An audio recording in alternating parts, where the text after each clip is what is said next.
Kitab Sihir Calonarang, asal mula ilmu leak Bali. Wilayah Indonesia yang terdiri dari puluhan ribu pulau menyebabkan Indonesia kaya akan keberagaman suku, ras, budaya, maupun adat istiadat. Sehingga tidak heran jika keberagaman itu menciptakan berbagai peninggalan-peninggalan sejarah yang menambah hasanah bagi Indonesia. Tidak terkecuali berbagai legenda cerita yang tersebar secara turun-menurun di masyarakat. Salah satu legenda cerita rakyat ialah kisah Calon Arang. Calon Arang merupakan seorang penyihir wanita yang jahat di masa kerajaan Kediri. Kisah akan Calon Arang tertuang dalam naskah Daun Lontar yang terdiri dari 4 naskah dengan menggunakan aksara Bali kuna, tetapi dalam bahasa Kawi atau Jawa kuno. Berdasarkan sejarah cerita mengenai Calon Arang yang hidup di masa Raja Airlangga, tahun 1006 sampai tahun 1042 Masehi, yang menguasai Jawa Timur sejak 1021 Masehi, hal ini tertulis dalam isi prasasti Pucangan, Kalkuta. Pada masa pemerintahan Raja Airlangga, pusat kerajaan sering berpindah-pindah karena serangan musuh.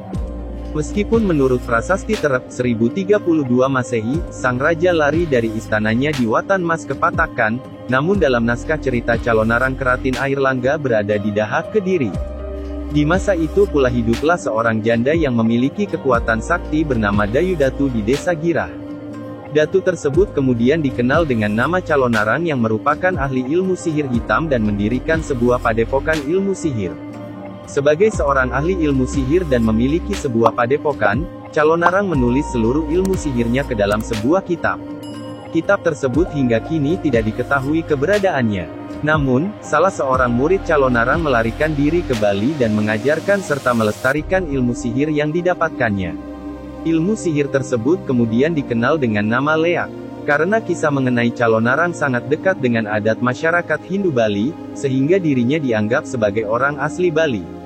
Sebagai catatan, pada masa itu wilayah Bali termasuk dalam kekuasaan Raja Airlangga dan Bali diperintah oleh anak bungsu yang merupakan adik dari Airlangga.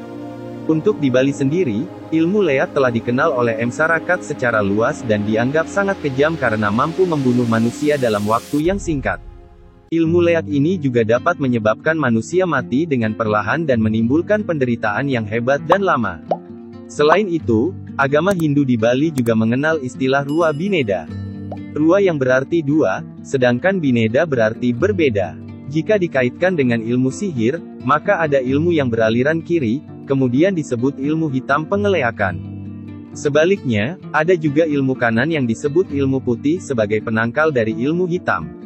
Untuk ilmu hitam sendiri termasuk ke dalam Aji Wegik.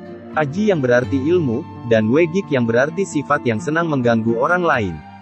Oleh karena itu, ilmu hitam sering dinamakan Ngiwa. Kata Ngiwa berasal dari Kiwa, bahasa Bali, yang bermakna kiri dan jika dimaknai Ngiwa berarti melakukan perbuatan Kiwa kiri.